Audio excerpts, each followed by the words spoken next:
So, we are here for another episode of Clone Wars Conversations. We are here for Season 5, Part 3 of 4. These are episodes 14, 15, and 16. The least amount of episodes we've done in one episode so far, I think.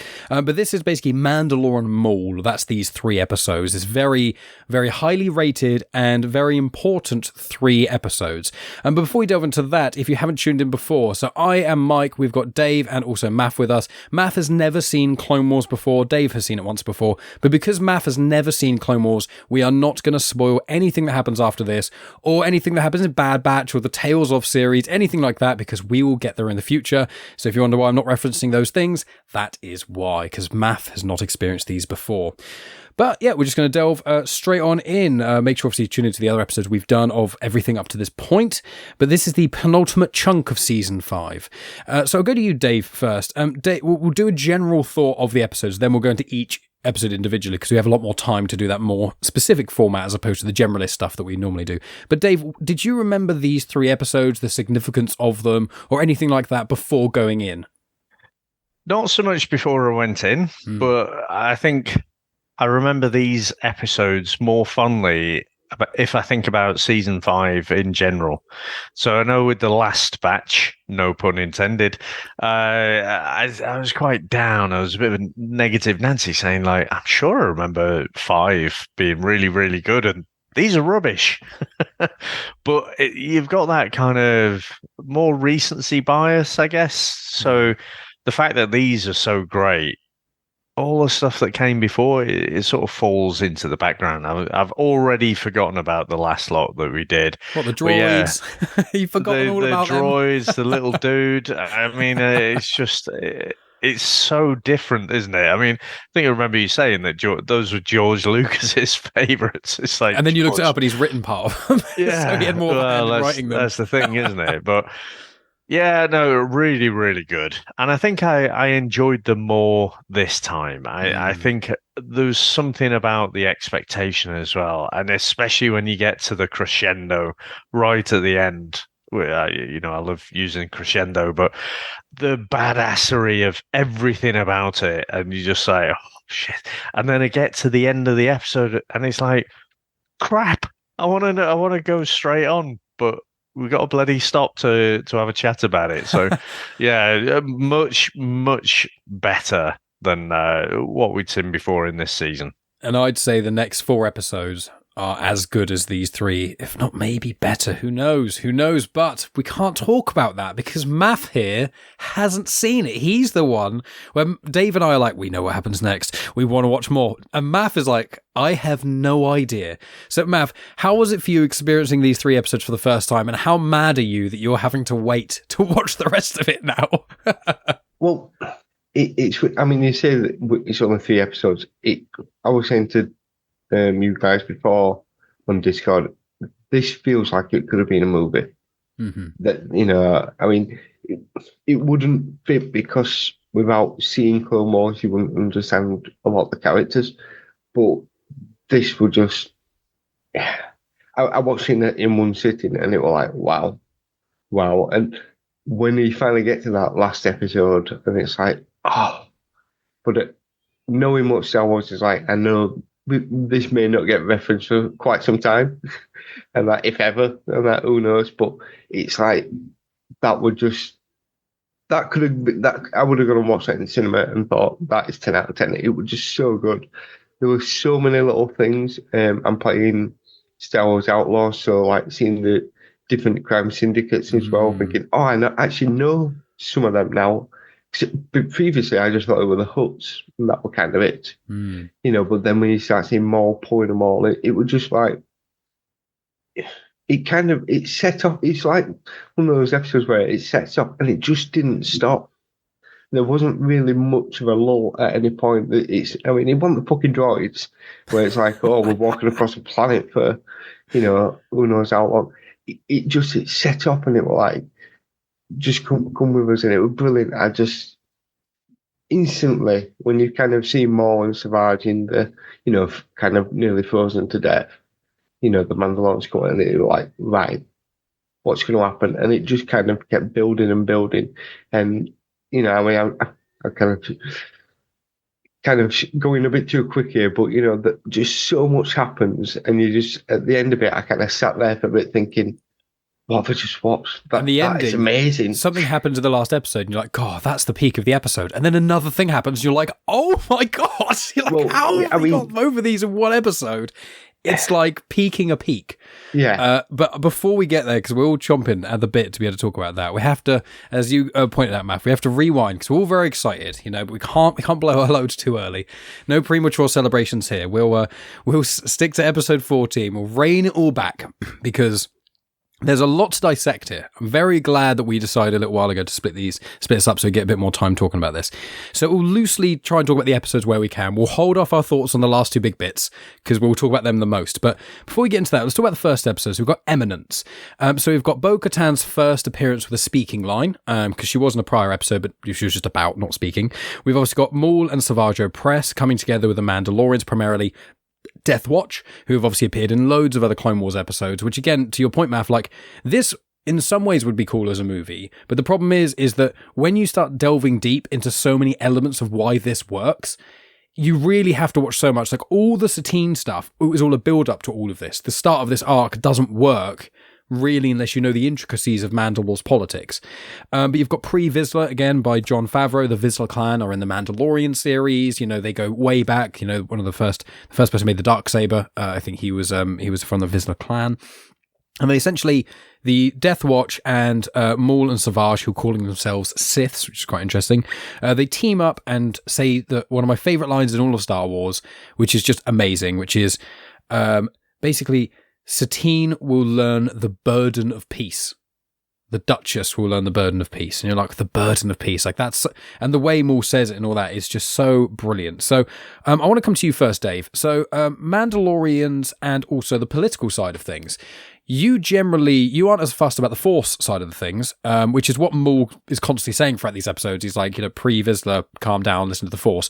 But it's really much more about the political side. So how have you focused? You are a resident more sort of history political buff. You're the political correspondent here. So what did you feel about that element of this? No, I thought it was good. I thought it plays on those themes of, okay, this is an ideology. Sounds good. But actually, if you consider like the people and what the people actually want, and the first episode is really just setting it all up, isn't it? It's Pre-Vizsla kind of, making a pact with Maul, and they're both sort of looking to screw each other over. And I don't remember being pulled out of the episode so much as watching it this time, where it's like, oh, that's so unmistakably Jon Favreau. He's just not even tried to put a voice on or anything. But, the whole Satine thing, I mean, it sounds good, doesn't it? Staying out of everything.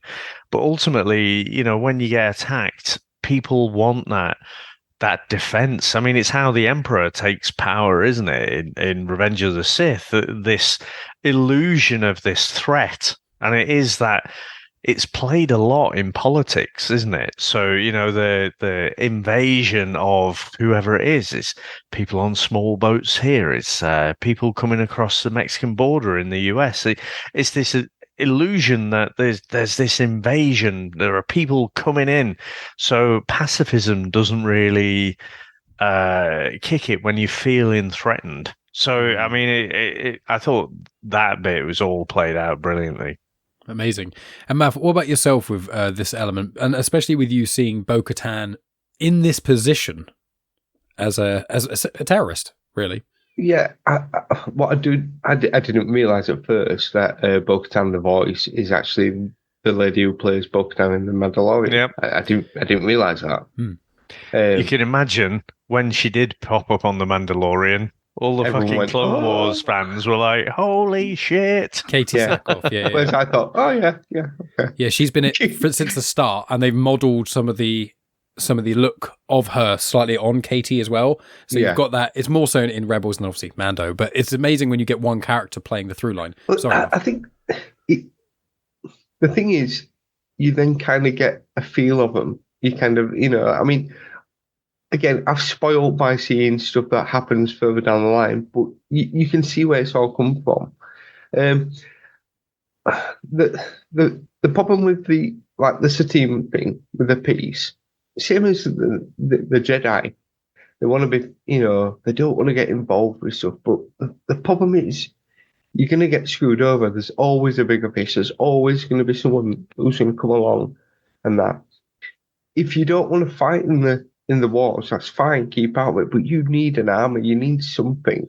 Defense. And they do have guards, but it's like me, someone attacking me, and me holding up a piece of paper. It's pointless. They're useless, and it's not their fault. It's just the power's been taken away from them. It sounds like Dave says. It sounds a really good idea. Let's be peaceful. But the problem is, people are just going to take advantage, and you've got to kind of think outside of the box, and she doesn't do, So she is already on a downward slope, and that. I did get a bit confused in episode 3 with Satine, right, and that, which I'll come on to that later. But yeah, I mean, the way it starts off, you do kind of have this back and forth between Maul and Pre Vizsla, and it's like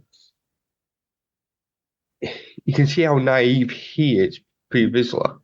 He just thinks because the Mandalorians have just been this immense force all the time, and that he's very narrow-minded, and again, he can't see the bigger picture, and Maul is like 10 steps ahead of everybody. Yeah, Maul's playing 4D chess and they're playing checkers. Yeah. Well, I will say with what you've said there, so I do, with Pre Vizsla and Maul, I do want to get onto that in a sec, but just for my comments on the neutrality thing, I think it's been a common theme throughout Star Wars. There was one episode a little while ago, I think there's like Ahsoka and stuff, where in fact, I think it's happened, this is the third time now, where neutrality has been a thing that's caused the downfall of a system. Yeah. It happens a lot. I think it's one of the big themes in the Clone Wars. The backline is you can't be neutral because tyranny will just get you. You may not like the Republic, but generally you agree with what they stand for, so you should be with them so you stop tyranny, and that's kind of what some of the, the lessons learned in theory from the World Wars. But with the Mandalorian thing, I completely agree with you both, because also Pre Vizsla does kind of have a point. The more you look into this and the more you realize the outcome of this, like a few crime lords managed to take over a whole planet of historically the fiercest warriors ever. The Mandalorians are known to be more fierce warriors than the Sith or the Jedi because there were wars fought between Mandalorians and Force users. There's no other group of non-Force based culture or anything that have fought against Jedi or Sith so valiantly and almost won in Legends. You see that's where I think that's where Pre Vizsla kind of forward. Yeah. He's aware of, maybe not so much, I know he's come up against Obi-Wan and Anakin as well, but his experience of Force users Jedi, not Sith. 100%. So he kind of thinks, okay, the Force users, and the kind of, the one thing about it, I think it's said in the episode at one point, you know what the Jedi are going to do, and by the words, the Sith are. And that, and Maul, it was interesting, Maul, because I think previously he hasn't called himself Sith. I don't think so. That's what I noted down. And he calls Dooku a Sith impersonator. I think it was something along those lines. But yeah, it's interesting because I get Pre Vizsla's point of view, because I'm like, I feel like if I was in Steen's position, I'd be like, we're not getting involved in the war, but let's keep our armies trained. Let's keep the tradition of just ceremonial fighting continuing. You see that in the camp, don't you? You see that the kind of the tussling and the training with each other. You see some of the Mandalorians fighting and that. And, it is that thing of, you've got to keep your reflexes kind of going so that if you are called into battle, that you know what you're going to do. No, I agree completely. And so I want to pass the baton back to Dave. So as we get from Eminence towards Shades of Reason. So Shades of Reason is much more using it's the attack. It's Maul kind of taking over Mandalore. And obviously Lawless is the response or lack thereof of the Jedi. But Shades of Reason. So this is the one where Maul plans to use the Crime Lords so Death Watch can then defeat them and then take Mandalore. This is a very clever episode. And I want to come back to Dave again of any thoughts you had on this episode in particular, Shades of Reason. So we had a bit of a chat about trilogies on our Discord channel, didn't we? And about what the perfect trilogies are. But I can't help but feel, we all agree the OG Star Wars trilogy is flawed in certain ways. But I still think it's kind of the template that's imprinted on my psyche. And this is like the Empire Strikes Back episode, isn't it? Where things are at their lowest. The baddies are essentially winning. They've overthrown the current government in Mandalore and what have you. And I do have to say, Death Watch could do with a bit of a rebranding. I mean, the people didn't seem to mind, but it's like, here we are, we're the goodies, we're Death Watch. And it's like, are you sure? You sound like the baddies. But apart from that, I thought it was a great episode. And like I say, it just brought everything down a bit in terms of, things look pretty bad. It's Clone Wars, so the Jedi are things that are eventually going to work themselves out, or not even the Jedi, but the goodies. But yeah, I thought it was a solid episode, and I guess because I watched one after the other as well. So for me, it does just feel like that second act. It feels like the first episode was about setting the environment. You set up the relationships between Maul and Savage and the Death Watch, and then this is the attack and the overthrowing the government, and then you get into the kind of resolution with the next episode. But yeah, just all three of them, just absolutely brilliant episodes. And I want to ask Maff about this as well, but I'll just ask you this first, Dave, which is linking in with that is Crime Lords, because Maff mentioned them earlier, and I want to hear a bit more from Maff on them. But what did you think of the crime syndicates and stuff? Because in Clone Wars, there are a bit. They're in other content a bit more. When we get into Bad Batch, I think we get a bits and pieces here. But I think in Clone Wars, it is sprinkled. And I think in Legends, Crime Lords were a much more of a bigger part, at least. These seem to be in the background, and even the comics and stuff. There's a few with Afra and a few other bits and pieces. But I think in the canon, there hasn't been as much weight in a lot of the Crime Lords. We all know the Hutts. And then because of Book of Boba Fett, we know a few more. But did you find they made an impression on you, Dave, on these episodes at all? Not really. There was one, I can't remember. There's Black Sun where he throws the blade and it decapitates them all. Yeah, that was a good kind of scene. I mean, we've seen that sort of thing before, haven't we? Where, you kill off most of the crime lords and then the one person who's left, you intimidate them. Throw out some others. Pikes.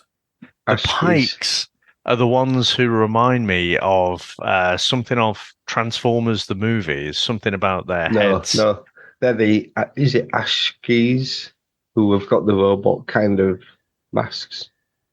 Oh, is it them? I thought they were the Pikes with the kind of robot heads. Well, do you with the glowing purple eyes and the weird little tendrily bits? Yeah. Yes. So the Pikes, weirdly enough, they look different. Like in Outlaws, they'll look different to how they looked in Book of Boba Fett. Just different to how they look in. Because I thought the is it Ashkey clan have kind of got like robot kind of mask heads. Except one of them's got an open face on it. The others have got masks over the face. Well, let's see. Well, I think it's definitely. I'm looking at some pictures now. It's definitely the Pikes that I was thinking about. The Pikes are like with the purple eyes, as Mike said there. But I don't know. I could have taken or left them, to be honest. It seemed to me they're a bit of a plot device. We all know the Hutts and they're ingrained. So you've got the Jedi, the Sith, You've got the Empire and the Rebels. You've got, if you've got crime, you've got the bounty hunters who are morally kind of flexible, and you've got the Hutts who are like the gangsters. And it seems to me these are extra gangsters who aren't the Hutts, just thrown in there to give it a bit more weight. So I didn't particularly feel like, oh, I need to see more of those. It just felt like they were probably not made up for this, but certainly pulled in for the story alone.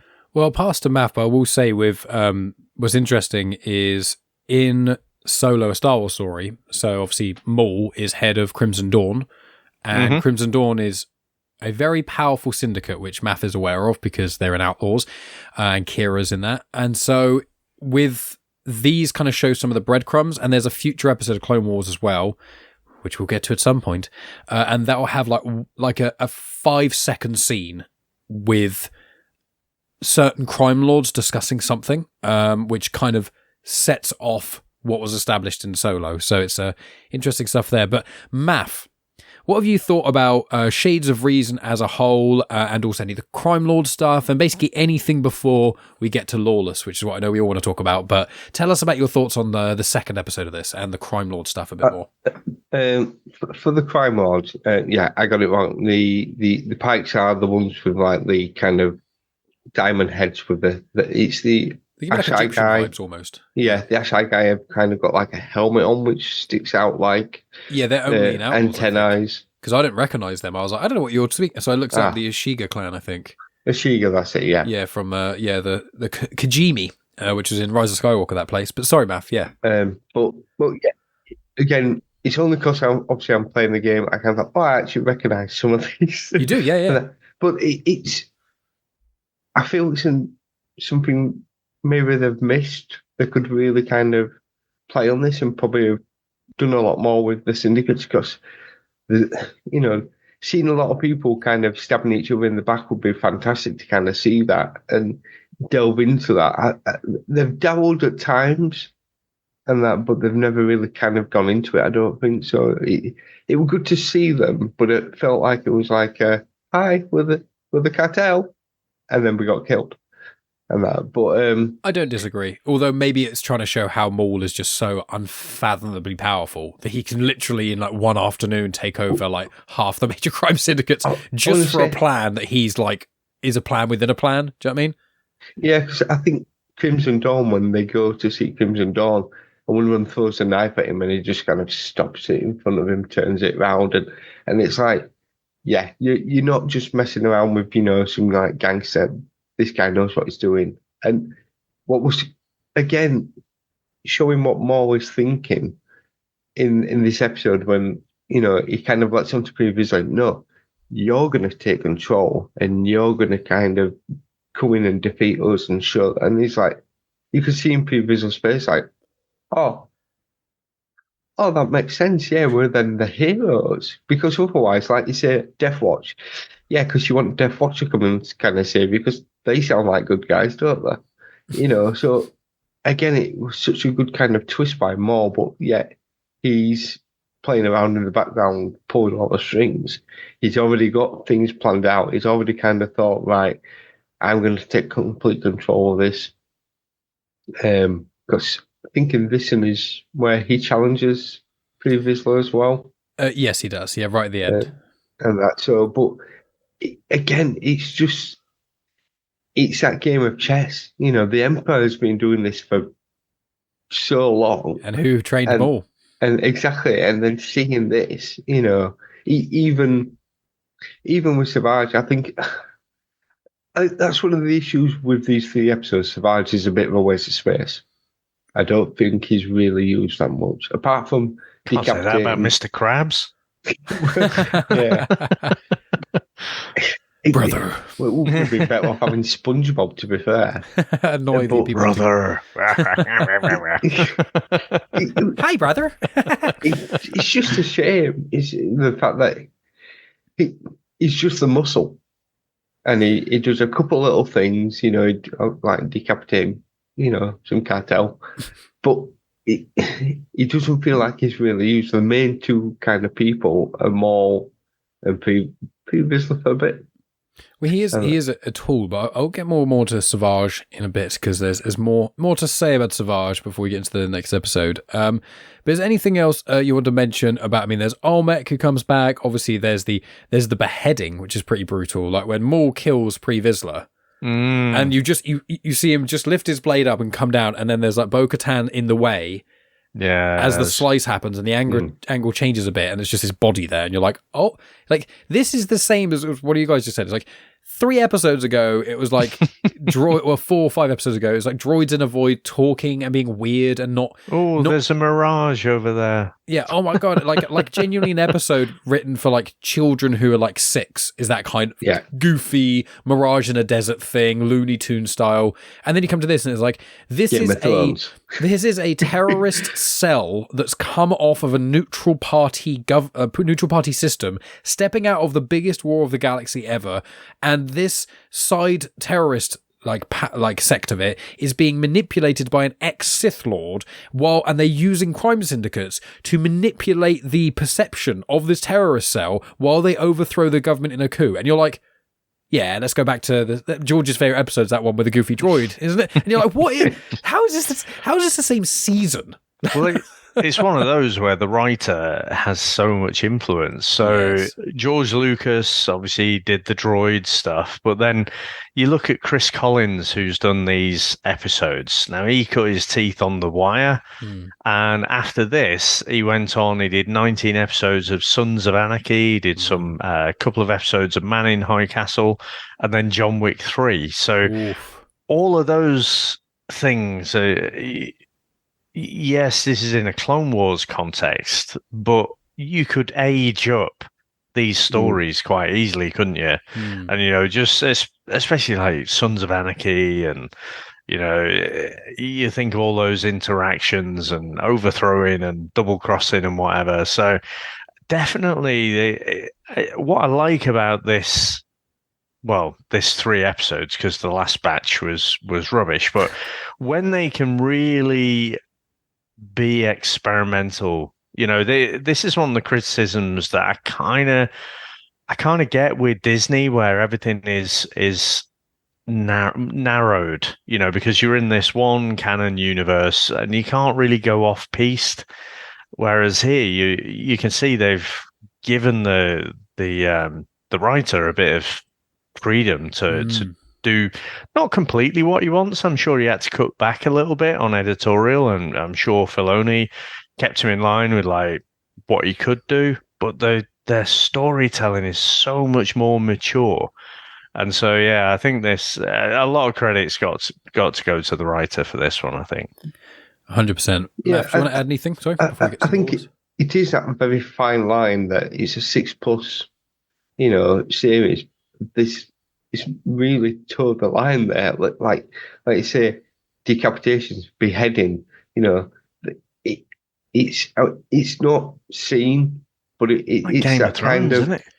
Well, yeah, it like end of season 1. For Ned Stark, but spoilers. Sorry. It's fine. but it felt very mature, and I think. Going from, like you say, from the droids of this, there wasn't bad, but it wasn't really what I wanted to go into this. And it's like, this is what I want. I would love them to come out with a Star Wars series that was like, a 15+. Even if they just did it animated and just kind of hyped it up a bit more, kind of, elevate it, like Wolverine Deadpool kind of thing, where you can actually go for it and go with the gore. Hasn't that been talked about? Or was there some kind of zombie? I'm sure there was some sort of R-rated project. As a slight tangent, so in Legends there was a fair amount of it. I will say that the comics, there's quite a lot of the comics in the Vader comics, they are teen. So and also, to be fair, a lot of the movies, the recent ones, are 12A. I know that 12A anyone can see at the cinema, but generally is meant for sort of teenagers, same as some of them are, same as the comics. In Legends, There's quite a few books. There is a canon book that's quite mature as well, Shadow of the Sith, that's quite brutal. But in fact, I was reading Black Spy Outpost is a book that by Delilah S. Dawson I just finished, and it links in with Galaxy's Edge, where I obviously went recently. And in there's two torture scenes. Did you say Les Dawson? Delilah S. Dawson. Right, yeah. Not the same person. But the book, Black Spy Outpost, that has got a couple of torture scenes in it, and it is graphic and it is brutal. So, then that's canon. In Legends, you've got Darth Bane, you've got obviously some of the video games. I mean, Fallen Order and Survivor, I think Fallen Order's a 16. So I think the thing is with Star Wars is there's a zombie book as well, or two of them I think, in Legends as well, which are quite intense and quite brutal. And a lot of the Sith stuff, the ancient Sith stuff, is really brutal in comics as well. But I think the thing is that on screen, especially with animated, as trying to animate blood in the style of Clone Wars and stuff like that, I think would be quite tasking. But also the thing is that Star Wars can already be very mature and brutal and heavy hitting, like this episode has shown, like future episodes will show, and like Andor and Rogue One show. And I think the only thing really, the difference now, because like 12As now are really like, they're 15s of the 90s. I know that 12As weren't really they only really came a thing in sort of, I think, 90s or early 2000s. But like, I think that 12As now are pushing so much, especially like Guardians of the Galaxy 3. I mean, they say fucking that. They say shitloads of times. There's someone who gets their face cut off. Like, it's like, this is brutal. And so I think now in a 12A, you can get away with so much that realistically, the only things you'd be missing is intense drug use, swearing, and swearing doesn't really exist in Star Wars. Shit does. Boobs. Well, yeah, so I don't think they're going to do much nudity. They seem to do nudity, like just have, with George Lucas era, having a lot of women not wearing bras. So it's like... You don't have bras in space. Yeah, according to Lucas. You paint them blue and give them like tentacles and you just go on a different species. Yeah, but I don't want that. I don't want like those kind of things, I think what would be really clever is if they did do a series, and I don't know what the next animated series is going to be, but what I would like is an Underworld series set after, like, almost after Bad Batch kind of time, which I know you guys haven't seen, but like just after Order 66, the kind of couple years there, from there to Solo and through. I would quite like to see almost have a season or two before Solo and the season or two after Solo, and see how the crime world shifted with Kira taking over Crimson Dawn and those kind of things. You could have Maul in it as well, like how he got to the position of power he was in Solo, and then how from Solo he fell to where he was in Rebels. That's what I want. And then I want the Underworld. You can have drugs in Star Wars. They have it. They've got death sticks. They've got spice. They overtly have spice addicts in canon, in the universe, in books and comics and other places. But you could quite easily thread in mature content without it being explicit. I think video games are the place you can have the most mature Star Wars, but I think that's because you're inflicting the pain more than anything.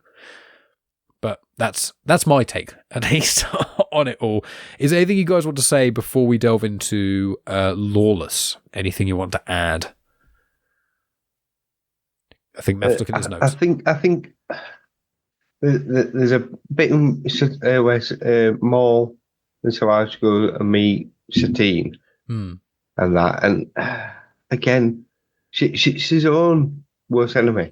Yeah, you know, because like when they're kind of talking to her, like, you know, is it, you know, you got rid of all the other people we could kind of control, and she's like, oh yeah, apart from Almac, who's next door to us, you know. It's like, why would you mention him? What, you know what he's like, and that, and they're like, oh, just 1 second, then let's go talk to this guy. Do you want to join us and become powerful?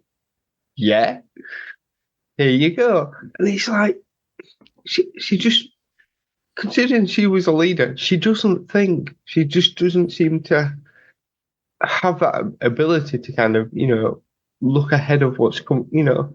And again, that's a downfall. Now, when we go into the next episode, I think I missed something there. Okay. I'm not sure whether something happened and I missed something. Well, let's just jump in. I want to also clarify, Megan actually really doesn't like Satine as a character. Megan thinks Satine is not only kind of an idiot, but also she like the way she treats Obi-Wan, especially in the early days in this, like not in this episode specifically, but like prior episodes, she's really mean and rude to him for no real reason. She's quite rude to a lot of people, and she's in this position of power, and she has this like self-righteous attitude that she's kind of better than everyone, like she's holier than thou. So Megan really doesn't like her. I like her existence as a character, and in the plot, she's an important character, especially for Obi-Wan, and especially for Maul as well, and his power and how he takes advantage of people. But as a likable person, I don't think she is. But we'll go into Lawless then. Let's get in, because we really want to talk about this. What happens at the end of episode 2? Oh, what do you mean? The duel between Pre Vizsla and Maul. Oh, we already spoke about that, didn't we? Not really. Oh, he ends up cutting his head off. Well, yeah, I mean, just but the fact that, I mean, Maul has his powers, but Pre Vizsla is actually quite adept at what he's doing. Yeah, and that, yeah. You know, I mean, obviously, the warrior, isn't he? But remember that Maul doesn't use the Force once. Does he not? The whole time he's fighting, because I mean, realistically, Maul could literally just Force choke him out immediately. Yeah, but true. Maul kind of makes it. If you see how powerful Maul is and how he beats him, like he specifically only beats him using hand-to-hand combat, no tricks. And although I do agree, Pre Vizsla put on a very good fight, and I've got a note here which says Maul is powerful, but he's not invincible. He does take hits, which I think is very important to make him a fallible villain, because when you have a villain that's so ridiculously powerful they're untouchable, they're boring. I mean, it does feel like he's pulling his punches at times, and that I don't think, you know, like you said, he could have quite easily just Force choked him and taken him out like that. But the issue with that, then there's no honour in the fight. He's got to win over the rest of Death Watch. Exactly. And that. So he has to kind of show that he's meeting him on a level playing field, even though previously was trying to do lots of different tricks and flying in the air and all the rest of it. I thought the actual fight that, you know, between them both was really good. Yeah, I loved it. And that, I don't think Maul does, because I was thinking at one point, does he pull his lightsaber to him? But I don't think he does. He uses the Darksaber. So I think he may force pull the Darksaber from the floor to his hand, just to do the final kind of blow. But when he gets disarmed, he then just uses his hands, and he moves out the way. Then he disarms Pre Vizsla, breaks his arm, throws him to the ground, and then he's got the blade, and then he goes up to his throat. So I think if he does use the Force, I think it's not, because what he could do is literally just Force push Pre Vizsla as hard as he could right into a wall, hold him there, walk up, and then just stab him. True. And Maul is. But again, there's no honour in that. That's the point when the rest of them would be like, "No, we're not going to follow you. You cheated." Which I mean, Bo-Katan kind of like she's like, "No, I don't agree to this," and then that's kind of her turning point, isn't it? What do you think, Dave? I was going to say the problem is with the Force choking, you could just do that to anyone, couldn't you? Like at any time, that a Sith Lord should not ever be able to lose against anyone other than another Force user. Unless, I think the idea is if you get Force choked, you know, all the concentration on your neck, if you can just get to like a gun or like you see it sometimes, I think again, this is more in the games, but when someone gets Force choked, they're kind of like choking and then reaching for something and then just like shoot a blaster or like ignite a detonator or do something to break the concentration, I think. But I think Maul would be capable of it, I feel like. Yeah. So do we know who was in power before Satine? Was it the other bloke, the guy in... It was Almec, yeah. But I think she's the Duchess, and I think that's from Birthright. There was someone before Almec, because... I'm going to take a look, because I can't remember as much. He was on the council, kind of advising her. I'll take a look while we discuss this. It's a couple because you can't look it up, Maff, because I don't want you doing too much research and then spoiling stuff, because there's more to come. Right, so while you're looking at that, the reason I ask is quite often with politics, you get this push and pull. And so us coming in and looking at this pacifist in amongst all the Clone Wars and stuff, it's like, well, it's fucking ridiculous, isn't it? And the people, they're almost like second generation. So I wonder if, you know, Mandalore was in such a terrible, if they were in civil war or something like that, and everyone was just sick of it, then pacifism looks pretty good, coming out of that. And it's just, but then there's no perfect system. And so what you see is, okay, so the pacifism, it's easy for me to say. Once the people have had it for a while, they kind of get a bit comfortable, and then they're like, "Oh yeah, but we feel threatened. A bit of fascism is what we need." So, I mean, if you look at, so it always puzzled me as a kid growing up when I found out that like Winston Churchill got voted out straight after the Second World War, and he's held up as this like great leader.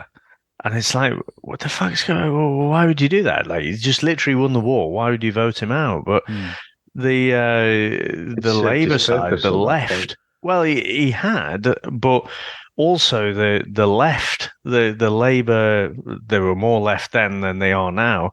But they basically said, you've looked after the country. Let us look after you now. And that's when they set up stuff like the NHS and, the welfare system and stuff like that. And people are like, yeah, we're fucking desperate for that now.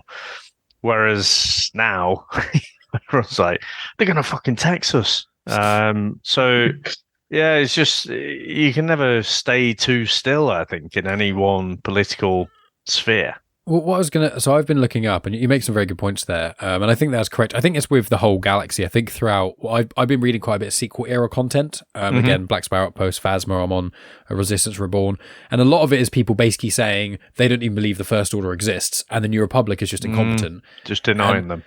Literally, denying the First Order's existence is a very common thing, because the First Order are very careful with where they go and who they interact with. And so what happens is the reason the New Republic gets destroyed so easily is because people genuinely, including Mon Mothma, don't even believe the First Order is even a thing. It's even a threat. So they demilitarize the whole New Republic.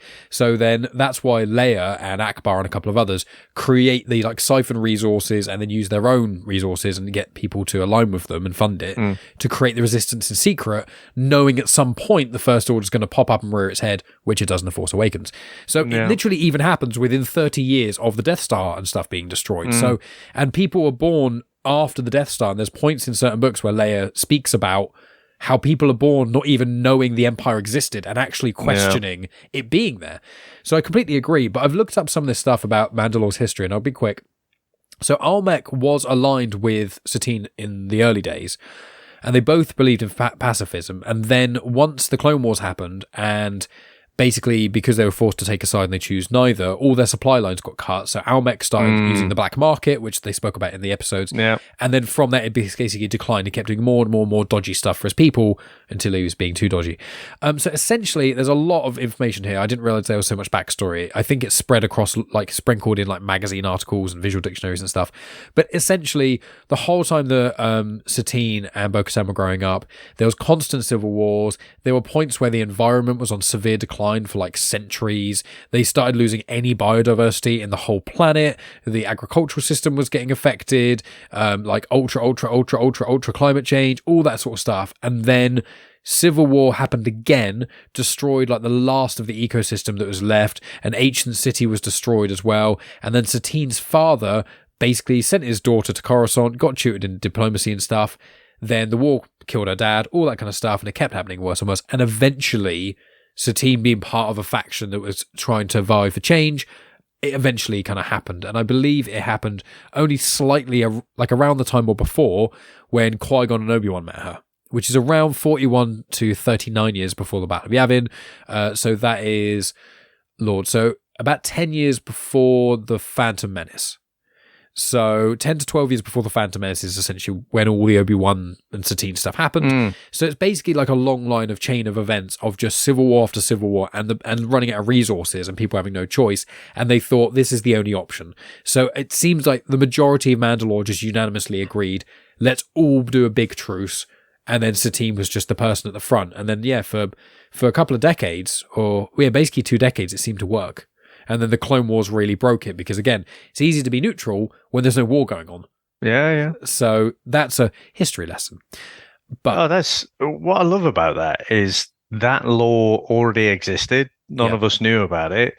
And it was just a speculative Hail Mary that to say, well, I wonder if like the opposite situation was the case before, and it sounded, I said a civil war, but it sounds like multiple back-to-back civil wars and stuff, and people just get fed up and just want, hey, we're not going to take sides. We're all going to dance around the campfire, sing songs and everything. So, but it only lasts for so long, and then people get fed up. So, what amazing! I love this universe. I mean, there's little tiny bits of continuity, but so much.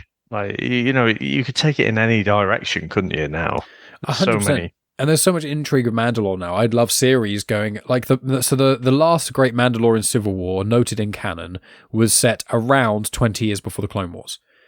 And that was the last one. And it's known in Legends, they're having infinite civil wars in over at Mandalore.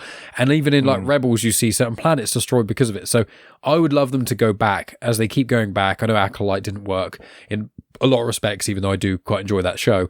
I want them to go back like Mandalorian stuff. Let's go back. Even in animation. I think sticking to animation when they hit maybe new ground, I think that's quite a clever thing to do. Go back. Let's have Mandalorian wars and stuff. But let's get into Lawless. So, in brief, you've got the nephew Corky frees Satine, and there's a lot of fan theories that Corky is actually Satine and Obi-Wan's illegitimate child. The creators of Star Wars keep saying it's not, but a lot of people say they think it is. I don't necessarily subscribe to that, but it's quite entertaining. Then there's still at this point, Satine has never mentioned the Bo-Katan's her sister. In this episode, it's revealed. So it's kind of a twist. I'm going to ask that. But for all of us, we already kind of knew, But then, so you've got Ki-Adi-Mundi and Yoda here, and this is something I underlined specifically. Ki-Adi-Mundi, who obviously sucks, he and Yoda don't want to help anyone in need without the approval of the Council. This conversation at the start of this episode, and where Obi-Wan goes against the Council, which he never does. Obi-Wan is a good boy. This conversation, I think, is the real honest showing, truly, of how much of a failure the Jedi Council is now. Because the Jedi's number one priority is meant to be help those in need. Use our powers to protect those who can't protect themselves. That kind of superhero MCU-esque kind of stuff. And you go, they would genuinely not help a person and an entire planet in need because it may not help their position during the war effort. And this is really where, and there's more to come, friends, don't worry. We've got more political, social commentary and stuff, and a lot more helping build to show what the Jedi, how they became, how they fell in Order 66. But I thought those elements were really interesting. So before we get into the big confrontation in Lawless, did either of you have anything that you want to mention with either that conversation or any of the stuff about Obi-Wan defying the Council before the Maul interaction? Yeah, I mean, I liked that when he gets the hologram and it echoed, R2-D2 kind of playing it to Luke Skywalker. Help me, Obi-Wan. You're my only hope. It was nice to kind of see that and that callback. But then, has Ki-Adi-Mundi ever done anything decent other than look like a big penis? Because that's pretty much. It's like, oh yeah, we've been at help, but hang on, it's a planet who needs our help. They're trying to stay out of it. There's a possibility here, even they could join our causes if we help them out. Why not play on that? And even you're just like, maybe not. And it's like, wow, seriously, guys, you're gonna make your boy Scout kind of go against you, and that, and then. Jumping forward, then he kind of, he has the kind of bounty hunter, like Leia had is it Bosch? Bosch. Yeah. It was that kind of suit against his helmet. Yeah. But it's just like, you're missing such an important thing here where you could go and save a planet. You could go send a few of to be fair, realistically, I'm not sure how much they knew that Maul were there. No, they didn't know Maul were there, did they? No, I don't believe. No, he does. No, he does because I think Actually, no, I think you're right. No, he doesn't. He doesn't It's know. not until he gets there and he sees Maul on the platform and he's like, because he senses him first, doesn't he? Yeah. And then he kind of sees him and he's like, oh dear, I'm in trouble here. And that. Well, so, Dave, do you have anything to say before we delve into Maul territory? No, I'm just wondering. I'm trying to reflect back and think, when were the first clues that the Jedi were a bit shit? You know, because Episode 4. No, because I think in the original trilogy they were like the fallen heroes, weren't they? Yeah. They were overthrown by the evil empire. You know, I think it was fairly clear cut then. And you look back. I look back at the prequel era, but I can't do it without thinking about the Clone Wars. I think Attack of the Clones, I think, lays the breadcrumbs. More so that there's a secret army that's been made under the guise of a Jedi Master that the Jedi had no idea about. They stumble onto it and just accept it. And also, within that moment, Mace Windu, one of the Grand Masters of the Jedi Order, kills the guy who's the template for the clone army. And everyone's that's fine, let's go to the... And I think George... I know he was not the best at certain elements of storytelling. I think he was deliberately trying to be like, it's in your face. Look, it's looking at you in the face. And I think Revenge of the Sith really connects those dots, if you know what I mean. I think at least. But this certainly, it highlights it more, doesn't it? With these political decisions. 100%. I mean, you could say with Mace Windu, it's a thing on the battlefield. All bets are off. You do what you need to do as a soldier in that moment. Even though they're supposed to be basically monks. But yeah, this basically, I think it's this series that really ramps it up, that politically the Jedi are a bit flawed. And I just wonder how that happened. Was it really architected, or was it more that you had individual writers and then they put these little breadcrumbs in there, and another writer later on decides to play on that a little bit more? I think it's really interesting the way it all comes together, because I don't know how I feel about it. I like the simplicity of the original trilogy, right? It's the goodies versus the baddies. There's no grey. It's just, well, the grey are the bounty hunters and the smugglers. That's easy. They're the fun ones. They're compartmentalized over here. Whereas, every bit of new content that's released, you mentioned The Acolyte, and obviously rewatching this, which was done, over 10 years ago now. But it's like Yoda is fucking rubbish. But he's supposed to be this, absolute legend, and he's been screwed over by Palpatine, but, they're all just a bit crap. But I think that's what I'm thinking with that political sort of choice, like you say. That's where it shows that they're not, well, they're flawed. The issue is it's what's been documented, what's kept in the archives. You see in Acolyte that the Jedi, they all think they are high up on high. They're the best there is. That nothing can kind of come against them. So they kind of all walk around quite arrogant. That's the problem with the Jedi. They think they are so good and better than anything else. The rule of watches the Watchman. Yeah, but the rule of two with the Sith. There's only ever two Sith. Meant to only be two Sith. But two Sith can take out so many Jedi. That shows how flawed they are. That they cannot see past this. They think that we'll just play by the rules and we'll just, document the things. Again, with Acolyte, for all there's issues with it, it is very clever because, you see, I can't remember what she's called, the Green Lady. Vanessa Rowe. Vanessa Rowe. She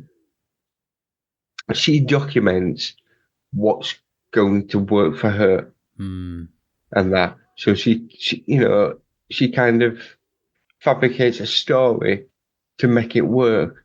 So you then start questioning everything that, really you would have been reading or you would know about the Jedi, because you've just been told the best bits. You've just been told the battles they've won and how amazing they are. Not the fact that, millions of people died just so the one Jedi could get there. And that's the problem. They're just so kind of, well, we're the best. No one can beat us. Mm-hmm. But yeah. And that's what leads to their fall. And that's, I think with George, I think what happened is that George, he's a big ideas man. He's got some of the best ideas in cinema history. We can't deny that. We can't deny how much effort and so much passion he put into the original Star Wars film. Granted, actors refused to say lines. His wife and Carrie Fisher edited the script. So there's a lot more collaboration than I think a lot of people give credit for. But Lucas is great of ideas, and I think he comes up with these really great ideas, these pillars of great ideas, but he can't thread between them cohesively. He thinks the rule of two, that's a great concept. Does he flush it out? Does he fuck? How does a Jedi, thinking about a whole religious order, one member gets corrupted and it completely downturns the entire intergalactic government? That's a great idea. But how does he turn so quickly? Well, we haven't really figured that thing out quite. He's really good, then he's, really possessive, and then he's bad. And you're like, okay. And I think what happens is people who are passionate about it, like Dave Filoni and like some of the writers in Legends and things, I think what they realize is that George has put the goalposts in, and you need to do the connective tissue. And I think people like Dave Filoni, people like the writer of this, and people who do a lot of the novels and books and things, they understand that you need a really good, clever people story or a very good understanding of either strategy for battles or political intrigue. With Andor, the way that works, the way you can lead into Rogue One is because you've got this intricate net of very clever ideas. And in this, I think what really shows is all of the Satine and all of that stuff. I think George had an idea with Filoni, which is something we haven't come to yet, which this episode feels like the end of something. It's still, there's another chapter. And this is all building to a certain chapter of things. And there's all these things feeding into it. And I think what happened is George kind of went, here's the end goal. And here's one or two plot beats. You guys have to figure it out. And I think sometimes when people figure out, they do a straight line, it feels a bit odd. And sometimes people are in situations like how the Maul storyline, the Savage Opress storyline, which links to the Asajj Ventress storyline, and part of Kenobi, and Death Watch, and Mandalore, these kind of storylines all connect into one from breadcrumbs from elsewhere is down to, as Dave said, the writers. And I think that's what it is that George has some great ideas, but he needs to be... I wouldn't mind Lucas being involved in Star Wars projects because he's got some cool ideas, but I don't want him writing. I don't want him directing. I want him to be like noted as a writer. I've got an idea. Can you do something with it? 100%. Architect. Yeah. That's a good way of putting it. It's like, the thing is, let's say that we had the Force. Realistically, today, if we had the Force, we would have probably more Sith than Jedi. Yeah. Because so many people would tap into that dark side. Mm-hmm. So many people would take shortcuts. So the rule of two, we're only having two Sith, it's not realistic because so many people would just take... We're seeing Anakin do this. But that's why it was made. That's why the rule of two exists, because in the Sith era, the Sith always lost because they were always infighting. And you get a Sith who's 10 times more powerful than everyone else, and then you'd get 20 Sith basically just dogpile him and kill him. And then what was happening is Bane was realizing every time a Sith becomes way more powerful than anyone else, someone who could defeat the Jedi, all the other Sith get jealous and kill him. And then you've got 20 weak Sith who can't take on anything. But obviously, I can beat up a child. But if you've got 80 children with knives, they're going to kill me. You're taking a few of them off. Yeah. So I think that's the kind of idea. But I do want to get into, because we are starting to get thin on time, I do want to get into, there's the two main bits of this episode. We've teased it a lot. We've got Maul, Obi-Wan and Satine, and then we've got the bit afterwards, which is incredible, which is Palpatine versus Savage Opress and Maul. So let's go into it first. I'll come to you first, Maff, actually, with this one. So how did you find all this? Like with Satine's death, because you hadn't seen this before, did you think Satine was going to survive the Clone Wars? Did you think she was going to die later? What did you think was actually going to happen with her? This is where I feel I missed something. Okay, because right. They rescued Satine. Bo-Katan and Corky kind of rescued Satine, get her out of there. And then the next thing I know, she's been tortured by Maul in front of Obi-Wan. And it's like, I thought they got her out. Did I miss? Obi-Wan is out with her. They're flying the ship away. Yeah. And then they shoot the ship down. and then they capture Obi-Wan and Satine. They do. Yeah. And then they use, and then torturing Satine in front of Obi-Wan to basically to hurt him, because Maul says, "I'm not going to kill you yet. I'm just going to torture you." That you see, that's where I think, because when they got her out, then there's the bit with Obi-Wan and Satine. I actually kind of thought that wasn't Satine at first, right? Because I felt that she'd got away. Why would she have been there for Obi-Wan to rescue her? Because they'd rescued her already. So it felt like I'd missed something there. Right. So there were part of me thinking they're kind of doing this to kind of lead Obi-Wan on, and then it's going to be like I'm not Satine. So I thought, she'd got away, and then obviously... But that doesn't happen in any future content we're going to watch on this channel. So I'll squash anytime you see someone die, they die. Legit. I don't think there's no fake outs. I think from here to all the future animated shows we're going to watch, there are no fake outs. Because at first, as the kind of, as he takes it, I kind of thought, and then I thought, actually, that was her. I don't know what I missed here, but that's why I was a little bit confused. I thought I'd missed something, but obviously I'm just getting old. You think it's more complicated than it is? Yeah, possibly. But what do you think? How do you think about Satine dying? Did you, now that you've kind of processed it and things, did you think it was good, bad? What do you think? Do you think her story ended naturally, or were you just? Because it's more Obi-Wan for me. I'm like, I love Obi-Wan, so seeing him in pain, that's what affects me the most. Especially the rewatch. You see that Maul knows that's what's going to hurt. You could talk to Obi-Wan. They've done it before, and he's just not. He will take it. It's not a problem. You bring someone else into it, and he folds because he can't. And the problem is, you bring someone into it who he really, really does care about. He loves it. You just see him destroyed, and it's like, oh gosh. And that, so it's quite. It's that point where you could then question Obi-Wan's going to kind of go away thinking he's going to, want vengeance. He wants to kind of build this up.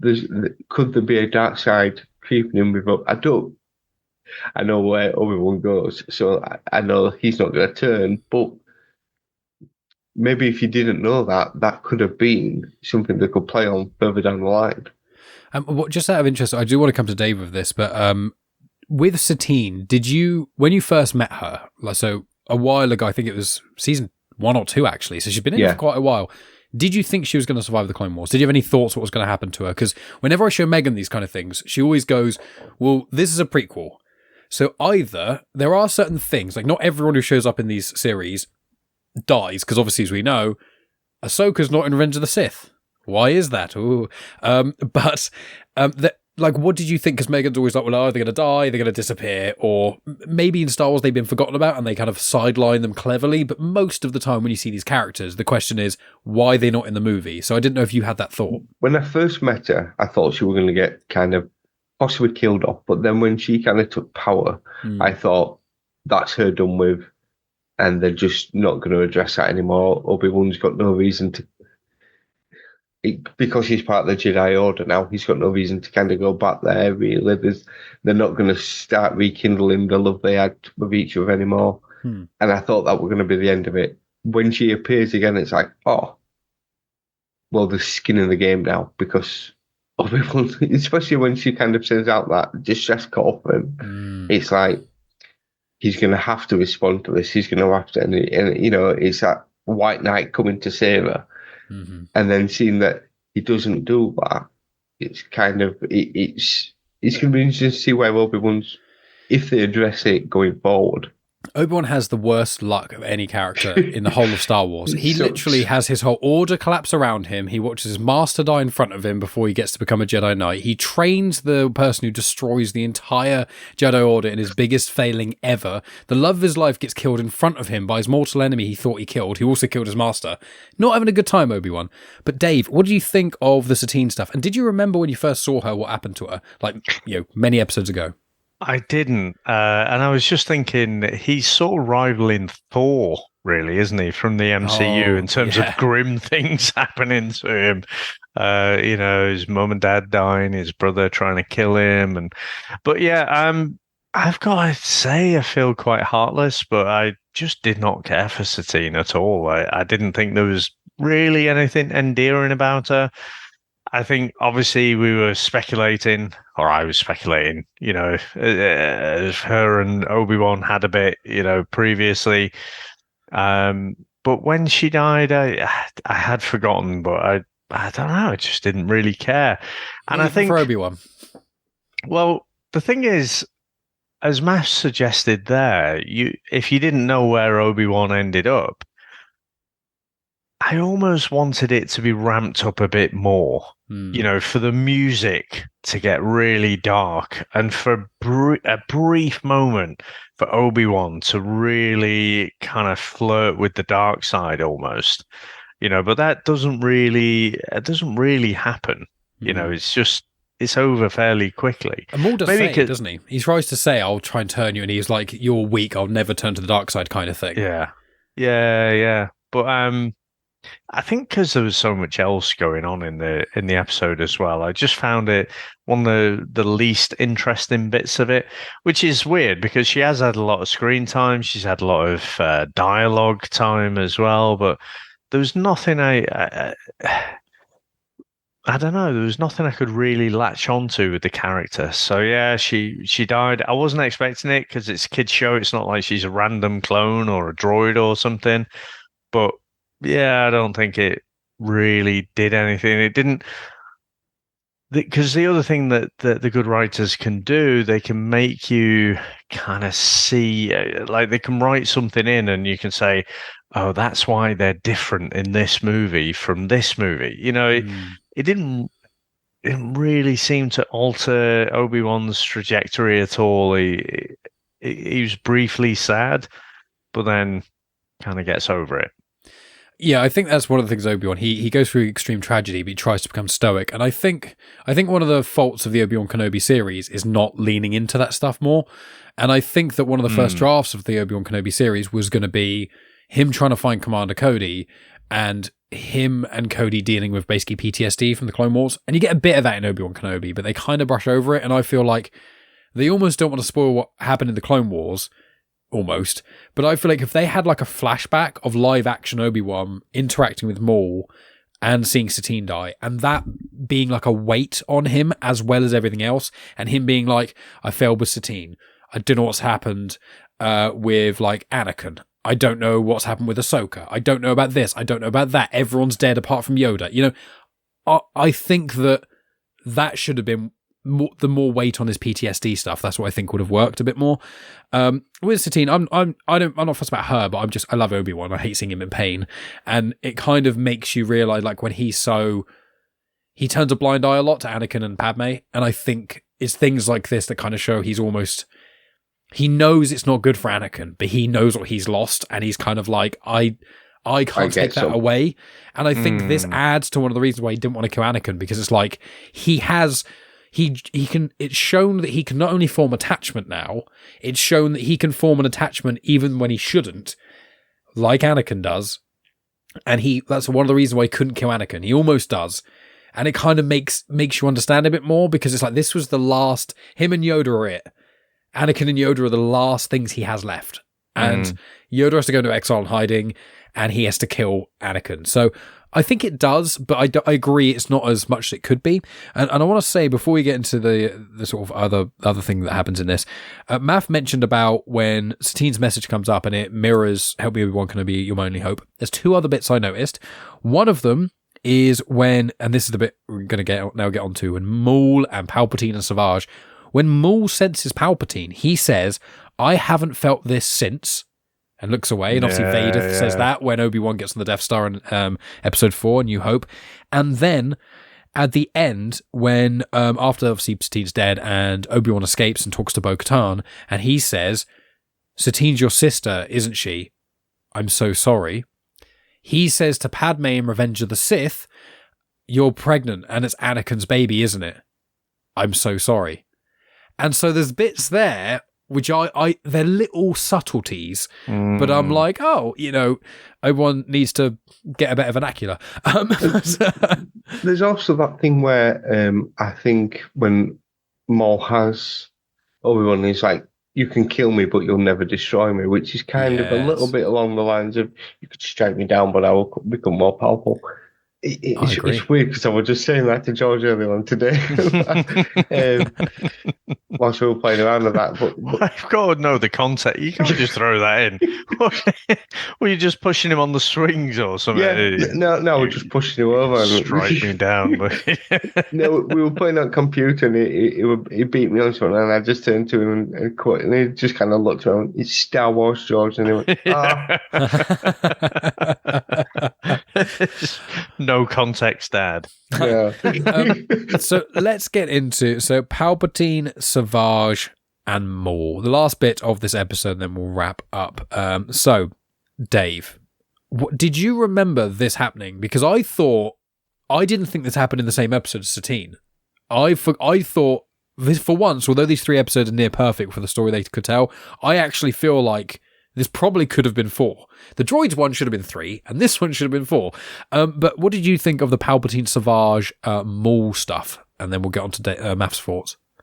It was fucking amazing. I think it was. I think it was South Park. Was it South Park? What was the one that it's Robot just got Chicken? the holy shitballs, holy shitballs? You know, they could have been playing that all the way through. Just amazing. I mean, I remember the showdown more so than where it belonged in a particular episode. Same. And I think just the way it built up, and I'm almost, when I'm watching it, I'm sort of forgetting, because life happens, and it takes you a little while to just immerse yourself back in the Star Wars world, and then you see Palpatine going, and you're like, oh fucking hell, what's Palpatine got with Maul? Oh yeah, of course, fucking Phantom Menace, isn't it? So and their ex kind of master and Padawan or whatever the young Sith are called. So Apprentice, that's right, yeah. So as it built up, I'm like, oh, and it does build up nicely. And then you have this little bit of a back and forth. So Maul almost goes into submissive. Oh yeah, I was totally doing all this for you, mate. I was building up my crime syndicate. I was gonna come and tell you, but I wanted to have this. And Palpatine sees straight through it. It's like, don't kid a kidder. And then just get this amazing action sequence, which props to the director, Brian Kalin O'Connell, whoever he is. But I just think the action scenes were played out so well. And, it was fairly grim as well when Savage obviously gets killed off. And it was quite a tender moment as well, wasn't it? He looks up to Maul as his kind of bigger brother, even though he's the muscle kind of thing. And, just this was definitely, when you think back to Clone Wars. So when you've got a bit of time and space away from it and you think back and you're like, oh yeah, fucking hell, that was an amazing showdown. And honestly, like I say, get to the end of the episode and you're like, oh, fucking hell. I watched just 20 minutes of just Maul talking to Palpatine in that room. Oh, easily. But peak Clone Wars for me, this. Just amazing stuff. And it's episodes and sequences like this, which, made me, after going through the choppy earlier seasons, the fucking droids tricked by mirages and whatever, and you get to this and you're like, fucking hell, this is amazing. 100%. What about you, Maff? This is your first time getting to see this. Do you know how long? This is one of the. There's a few more moments to go, but this is one of the moments where you've asked in the past. You said, "But what about Maul and Palpatine?" And I'm like, I can't say anything because this showdown is so incredible, and I think it sews together so well. And the death of Savage, and he turns back into like his normal form and basically says, "I never chose this." It's what did you think about this, Maff? What do you think about the showdown? I mean, I hated it. Rubbish. Could have done a bit more. To be honest, when his ship turns up and it lands kind of on the landing dock, and there's like the 2 troopers kind of stood there waiting, and he walks out and he just force chokes both of them at the same time. You're like, And keeps walking.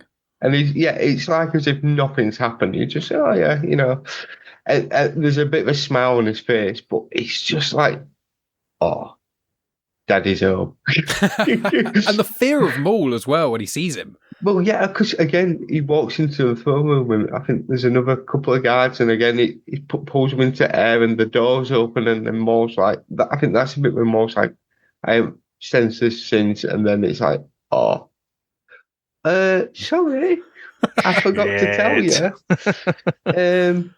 But I think it's a point when Maul realizes, oh, there's only kind of one way we can go with this, again, it's that menacing look on Palpatine's face of that smile as he ignites both lightsabers, and he's just thinking, "Oh dear," and they kind of go at him, but he's just dancing around him, and I know it's not a very good scene, but the bit when Yoda's fighting Grievous, I think, is it? No, Dooku. And he's hey, I like that scene. He's jumping around a bit, and he's kind of thinking, like a jumping bean, isn't he? That's not the Yoda we're used to, but here, this crippled old man kind of thing, and then all of a sudden he just turns into something, and it's like that, and it's just the fight between them, and then he kind of double stabs Savage, and at which point Maul kind of like, I forget you, I'm gonna go after my brother, and that. And he lets him as well, and he's like, "I'm going to let you because he's so powerful. He doesn't even need to worry himself of surprise attacks or anything. Everyone is in the palm of Palpatine's hand." It's that thing. There's I can't remember which Jedi it is, but there's a Jedi who fights with his lightsaber without holding it. It's it's in the comics, isn't it? It's the blade. The blade, yeah. Yeah, yes. Porter Engle. That's it. But it's like he's just toying with him. He already kind of knows, and then when he kind of does. I mean, Maul goes at him with the dark blade and the Darksaber and his lightsaber and that. But again, he's easily defeated, and then you just see him getting tortured, and that, and then it's that. That's kind of where it ends, and it's like what's going to happen next? Because I don't know what's coming next as such, but I know the next 4 episodes are a different arc that we're doing. So this ain't going to get touched. Well, I'll be honest. I'll be honest here, just to clarify. I haven't given you any guidance for anything at all because I haven't wanted to do any spoilers. But you will not see Maul again until the final season. Oh, okay. And except this comic, so people who are watching on YouTube and things like that, Son of Dathomir. This is the comic which is basically this finishes off Maul's storyline, except for what we see in season 7. Right. So this explains from Palpatine capturing him to where we see him in season 7. This is what it is. Son of Dathomir is a 4-part comic series. It is the only Star Wars comic published by Dark Horse in Legends that is canon. And it got republished by Marvel as well. So it's the only piece of content that isn't on screen, which was released before 2014, that's considered canon. The only thing that isn't Clone Wars Rebels or the movies. Are they 2 Mandalorian characters that are behind him? They are what we call Maul-DeLoreans. You saw one of them in an Ahsoka flashback in the series. And that's all. Right. That's all you get to find out, because you'll get some answers, but it's going to be a long time. It's going to be a while. But there will be homework, and we'll do maybe a little special or something where we just read them and talk about that, because it's its own. It is legitimately 4 episodes of Clone Wars. That's what that is. And there's other things it wraps up as well, because if you didn't read that and finish Clone Wars, you go, what happened to this character? What happened to this? What happened with that loose end? It's in there. So I'll make a note of it in the description as well to tell people Son of Dathomir, Darth Maul, Son of Dathomir, 4 comics. It's on Marvel Unlimited, so you can check it out there. I've got the physical copy. But so make sure you check that out. But yeah, I think the whole Savage Maul battle, it's incredible. I think it really shows that Palpatine is just so ridiculously powerful. And I think this episode as well, the cinematography is really good. There's 2 specific shots. There's the one where Kenobi is cradling Satine as she dies. and the camera's slightly set and it sort of turns sideways, and you've got him there, and there's like explosions and fire and stuff behind him, and he's just holding her. And then there's the other shot, which when Palpatine enters the room, and it just kind of slowly looks up, and he's just there. And there's so many shots where the cinematography is just amazing, and it's in this. You've got like heartfelt moments. I know that you guys weren't as fussed about Satine, but I've got the empathy for Obi-Wan. You've got the realization that Bo-Katan's the sister, which you don't really know Bo-Katan to this arc anyway, so whatever. But you've got that. You've got the whole of Mandalore's political system has been completely changed. And on top of that, you get Darth Maul's brother get killed, and Maul gets captured by Palpatine and realise, hey, how come Palpatine hasn't found out about Maul coming back? Well, he did. And he's just so powerful and so scary. And when you see Maul, he is so terrified. When Palpatine enters that room, and he is, as Dave rightly said, he becomes so submissive, and he gets beaten, and he's like crying, basically saying, have mercy. And it's in moments like that where I have a weird sympathy for Maul, because obviously he kills a lot of people, and he seems to enjoy torturing, especially Kenobi and things like that. But aside from his weird hatred to Kenobi, he is definitely a bad guy. He kills people and he uses them as tools, but he doesn't seem to be like an overt sadist. But he seems to be just someone who wants... He was trained for I think like a decade by Palpatine to be the Sith Apprentice. He was promised certain things that you don't know what he knows yet, but you find out some of the stuff that he knows later on. But all these things building up, and like he beats Qui-Gon Jinn, a Jedi Master, and then he just gets cut in half by Obi-Wan, completely discarded by his master, left alone for ages. He's like scrounge his life for another decade or so until he's found, and all this stuff, and he finally finds his master. He's like, I've done it. Look at all this stuff I did for you. Even though I don't think, as Dave said, I don't think he really did it for him. But he's like, look, all this stuff I did. Look how powerful I am. And Palpatine's like, found someone else, mate. Don't need you anymore. And it's like Maul just begging for mercy after that conversation, after being bested by him. You're just like, what? Maul just lost really badly. I do wonder whether this whole crime syndicate that he was trying to build, the Shadow Collective. I do wonder whether some of that were kind of to go, look what I did. You know, even though I was kind of cast aside, I do wonder whether he would have actually gone to the Emperor at one point and gone, look what I've done, look what I've got now. You know, I think he was trying to get away, because I think he's like, I cannot beat Palpatine. I know it. But that's the thing. If he can show, it's like being gifts to him and say, look what I've done. Look at all these. Man, take me back. Because you do see when he cowers in front of him, but there's that element of kind of he wants to go back into a certain way. He feels that power. He knows he's the most powerful thing. So in a way, it's better to be with him than against him. You run all these crime syndicates, you know full well at some point you're going to come up against the biggest bad.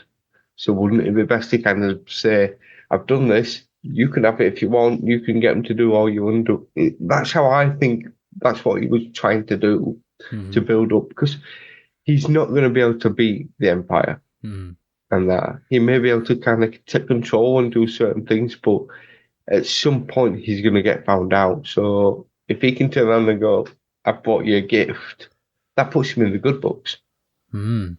Well, there's more when we finish Clone Wars. We'll see what you think about certain elements, because there's some juicy stuff.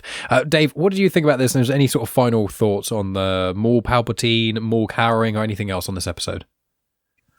No, it's just, I think I've said it all before, where it's just the ultimate badass scene. I mean, you're not particularly rooting for anyone here, are you? It's baddies versus baddies. This is not, Jedi versus Sith. It's two lots of despicable characters. And again, you're not really, you probably know how it's going to finish, because, Palpatine has to survive. But I think what I love about it is, again, you've got the start of this arc, you've got Maul, and he's rescued, but he quickly exerts his alpha male dominance. He's like, okay, this is a partnership, but it's not really, because when the time comes, I'm going to screw you over, and I have the upper hand. And then to have the 3 episodes be mostly that, and then it gets to the end and Palpatine just comes in, Bertie Big Bollocks, and then just puts him in his place to the point where he's literally cowering on the floor begging for mercy. I just think it elevated Palpatine a little bit more, just in terms of not just this political genius, but just a genuine badass as well. Especially because you only see him fight Yoda and Mace, and he loses to Mace, and then Yoda, it's quite even, but Yoda does eventually lose, and you're like, you can't, by comparison, you don't see how powerful Palpatine is, because Yoda and Mace are 2 of the most powerful Jedi ever. So you think, like, when you see it on screen, you go, oh, Jedi lost against Palps, I guess it's kind of even. It's like, no, Palpatine was unfucking touchable, and the only people who could stand a chance against him were the absolute highest. Literally, when Yoda says to Obi-Wan, Obi-Wan's like, don't let me fight Anakin, let me fight Palps, and Yoda's like, you'll get fucking killed, son. Don't go after Palpatine. You are not strong enough for the Emperor. Don't even try. You'll get wrecked. So seeing Maul, who is really powerful, and seeing him fight Obi-Wan and things like that, they're just a lower level. They're just one step down. Sorry, Maff, what were you going to say? And any sort of final thoughts as we start to wrap up? It makes me think of Christopher Walken. I can't remember which film it is, but he kind of talks about the lion who just sits there. 7 Psychopaths? Yeah, it might be. And it's like they're poking him and prodding him. And they're not the one about this watch. No, not that one. Comfortable watch. No. And it's like they pull his mane. They bite his toes, they steal his food, and then every once in a while, the lion gets up and he just rips them all apart and runs wild, because every now and again it has to show who's the real boss. That's Palpatine. He sits back and he just lets things kind of go that he's got planned, and then all of a sudden, he just shows that he's a badass. And I think Maul was kind of, although Savage was his brother, there was that element of, at some point, we're going to go our separate ways. But then when he actually gets killed, you do see that think of, shit. Actually, I think there was a connection there. I do think he did feel for him and that. But then again, it's like, oh, shit, Daddy's back and that. I'm going to have to kind of, bow down and hopefully he'll take me back and that. Well, final comments then with this, because I do need to sort of wrap up, but we'll do final comments and plugs. How do you think this episode stands amidst all the other greats? For me, I don't think it's quite up there with the Carnage of Krell arc, but I think aside from that, the Night Sister arc with Asajj is very good, but it does have the kind of weaker Bounty Hunter-y episode in it.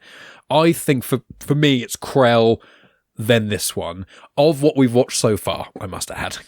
There is one that I prefer more than both of these, but I can't mention that yet. So, Dave, what about you? What did you think? How's this rate? And then what's your plugs?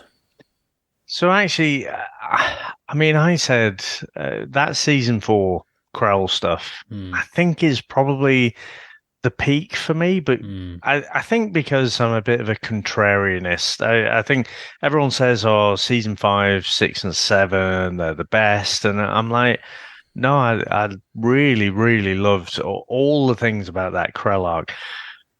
But it was over a lot longer episodes, at least in my... It was 4 episodes. Was it only 4? So the only 5 episode longer. arc is the Geonosis one. That's the only 5 arc. So there's something that feels more cinematic about this one. Agreed. It feels tighter.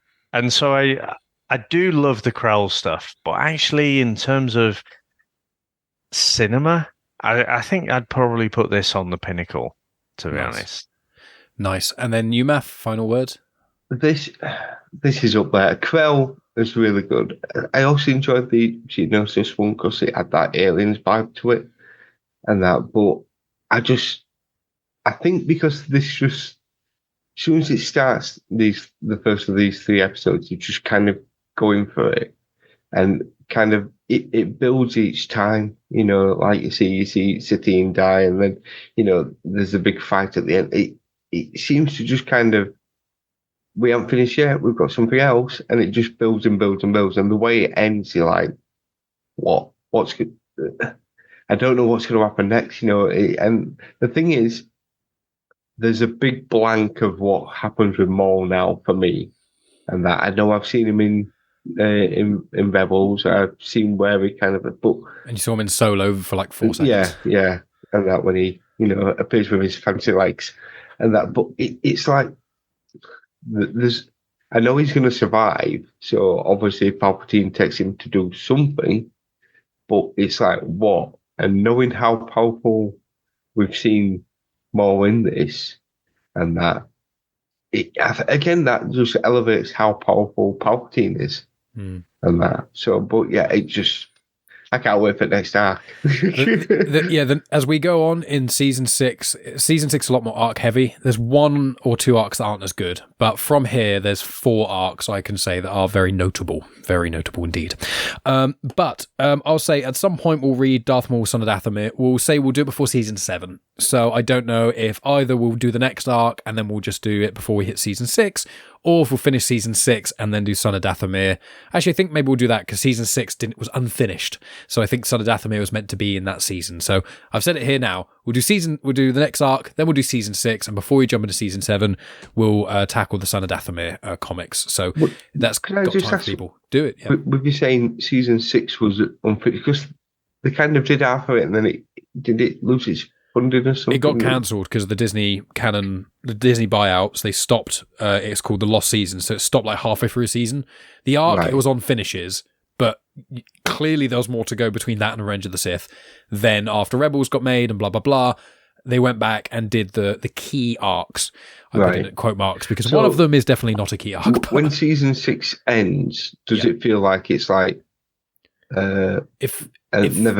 Does it feel unfinished? There's one big thing that gets wrapped up in it. One big thing, which is really good. And there's one other thing that you would never expect that's in it that's really cool. Well, you would expect because I've mentioned it. But it definitely doesn't feel like the finale of the Clone Wars. It doesn't. Right. But season 7 does, which is nice. Okay. But plugs. So I'll quickly say, so this is going to come out ages away, but when you're listening, go back to the feeds of Comics in Motion and the Fairmont Collective in September, because there's the Banned Books Week, which I appeared on. Many members of Comics in Motion have appeared on. Tonya Todd, Banned Books Conversations, 7 episodes each year. She does it, and they talk about a collection of banned books. So make sure you check that out. I'm also, I don't know when this is going to be coming out, but Back to the Filmography is starting up again, and I know a lot of us all love going on Back to the Filmography. And Jack has announced it. It is Matthew McConaughey's his next focus. So by the time this comes out, because at the moment of recording this, we've got 2 other episodes in the bank. So by the time of recording this, my episode might be up and Back to Filmography, maybe Maff's, maybe Dave's, don't know where we're fitting in the roster, but we'll appear on some point. There's also which one have we all got? I've got like the 6th one or something. I've got one. I recorded mine a couple of weeks ago. There we go. You're doing well. Well, I've got, I think, Glory Days, which I've never seen or even heard of. I did Angels in the Outfield. Nice. It is Glory Days I'm doing. But I'll be doing that. And follow me on social media at Genuine Chit-Chat and on YouTube and stuff. You could have watched this and all that kind of jazz. We'll do this again very soon. I think there's... Yeah, I'll put any plugs, any guest spots I do in the meantime in the description. There's Disney discussions, Spider-Dan, that kind of jazz. Dave, pass the baton to you. Can you remember your Back to Filmography thing? And then what's your final words? So my Back to the Filmography is My Boyfriend's Back. And Matthew McConaughey played the illustrious character of Guy Number 2, who I had to get Jack to actually point out, because I watched the movie and I was like, I don't think he was in it. But he was, very briefly, for a moment. You did what I did with Collateral, because I did Collateral and Jason Statham has like one word in the whole film. Honestly, I was like, yeah, sure he's not in it. It's a fucking weird movie. But yeah, that was lots of fun. But I mean, I feel like I put that one out there as a bit of a sacrificial lamb. The one that I'm looking forward to is Wolf of Wall Street. Oh, I love that film. It's one of my favorite films of all time. I've never seen it. I really need to. You need to. It's genuinely it's one of my favorite films and one of Megan's favorite films ever. And it's quite long. Her liking a film more than 2.5 hours, that much is insane. But obviously you can find Dave at VHS Strikes Back, Chris and Dave's Reality Cast, any recent guest spots he's done in the description. Last of all, last of all is Maff. Sorry, I'm rushing through this. I do have to go. Have you got us back to filmography? Obviously, we're going to be on that. Yeah, anything else? I think I'm the episode after Dave, because I think he mentioned about the previous episode was guy number 2 or something. It's like that. But yeah, that will have come out. I did a podcast with 20th Century Geek. We covered one of the Conan books. I think he's doing a few of them at the moment. And then who knows? I don't know. I may be when this comes out, probably next year. And I'm sure Mike will stick anything in there if we've done it. Exactly. Yeah, I'll later this year I'm going to add. I'll probably release a couple more episodes, maybe more than one a month, but we shall see. But friends, thank you so much for tuning in. As always, next episode is going to be the finale of season 5. That is all I'm going to say about it is the Temple arc. That's what I'm going to say. But it's the last 4 episodes, so episodes 17, 18, 19, and 20 of season 5, and then after that we'll get on to season 6. But friends, thank you so much for tuning in. As always, we appreciate you tuning in, and of course, may the Force be with you. Always.